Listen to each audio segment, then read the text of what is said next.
नमस्कार। आज हम बात करेंगे चावल के ऊपर। सरकार इसको लेकर के क्या नई नीति लाई है एवं इनके बढ़े हुए भाव सरकार को क्यों परेशान कर रहे हैं। अगर हम पिछले कुछ समय की बात करें तो सरकार 2024 के चुनावों को देखते हुए सभी कमोडिटी के प्राइसेस को अंडर कंट्रोल रखना चाहती है। इसको लेकर के सरकार काफ़ी ज़्यादा प्रयास करते हुए नजर आ रही है। अगर हम बात करें गेहूं की तो जहां उनकी कीमत 2850 से 2900 रुपये चली गई थी, तो वहीं इसको सरकार ने कंट्रोल करने के लिए एक्सपोर्ट बैन लगा रखा है, स्टॉक लिमिट लगा रखी है एवं ओएमएसएस में लगातार गेहूं डाल रही है तथा इसकी मात्रा को भी बढ़ा रही है।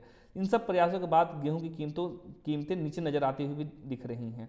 उसके अलावा सरकार ने प्याज पर भी एक्सपोर्ट बैन लगा रखा है।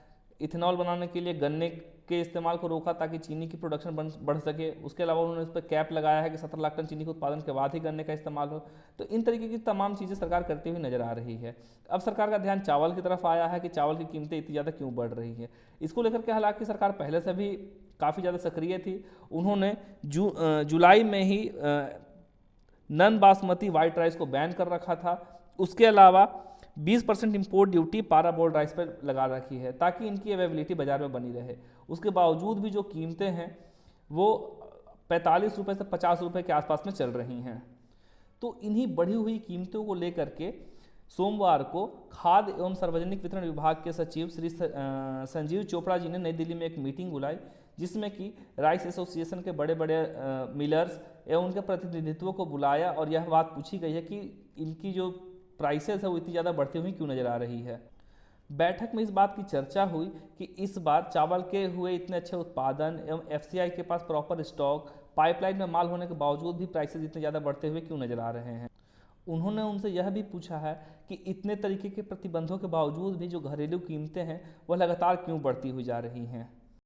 उन्होंने चावल उद्योग से यह सुनिश्चित करने के लिए कहा है कि घरेलू कीमतें जो हैं वो सही स्तर पर लाए जाए एवं मुनाफाखोरी के प्रयासों को सख्ती से निपटा जाए। उन्होंने यह भी कहा है कि चावल की महंगाई दर पिछले 2 वर्षों में 12% के आसपास में चल रही है और पिछले कुछ वर्षों में इसमें लगातार वृद्धि हो रही है, जो कि सरकार के लिए चिंता का विषय बना हुआ है। बैठक के दौरान उन्होंने इस बात पर भी जोर दिया है कि जो कम कीमतें हैं वह अंतिम उपभोक्ताओं तक तेजी से पहुँचाया जाए। उन्होंने प्रमुख चावल उद्योग संघ को सलाह दी है कि वे अपने सदस्य के साथ इस मुद्दे को उठाएं एवं सुनिश्चित करें कि चावल की खुदरा कीमतें तत्काल प्रभाव से कम हों। एवं ऐसी खबरें भी हैं कि थोक विक्रेताओं और खुदरा विक्रेताओं द्वारा पर्याप्त मार्जिन में भी भारी वृद्धि हुई है, जिससे नियंत्रित करने की आवश्यकता है। इसके अलावा यह भी सुझाव दिया गया है कि जहां एमआरपी और वास्तविक खुदरा मूल्य के बीच में व्यापक अंतर मौजूद है, वहां उपभोक्ताओं के हितों की रक्षा के लिए इसे यथार्थवादी स्तर पर लाने की जरूरत है।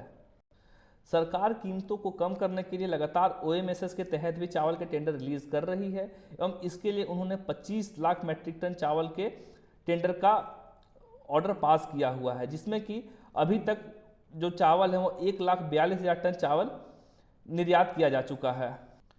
तो आने वाले दिनों में यह हम उम्मीद कर सकते हैं कि सरकार के इस कदम के बाद शायद चावल एवं नॉन बासमती के जो प्राइसेस हैं वो कम होती हुई नजर आ रही है। आपको क्या लगता है, इसकी जानकारी हमें कमेंट बॉक्स में येस और नो के रूप में लिख करके दें। अगर आपको ये वीडियो पसंद आई हो तो इसको लाइक करें, सब्सक्राइब करें, शेयर करें। इसके लिए लेकर के जो पूरी खबर है उसको हमने अपने फसल सलाह ऐप पर भी डाल रखा है। पूरी खबर पढ़ने के लिए हमारे फसल सलाह ऐप को डाउनलोड कीजिए, लिंक डिस्क्रिप्शन बॉक्स में है। धन्यवाद।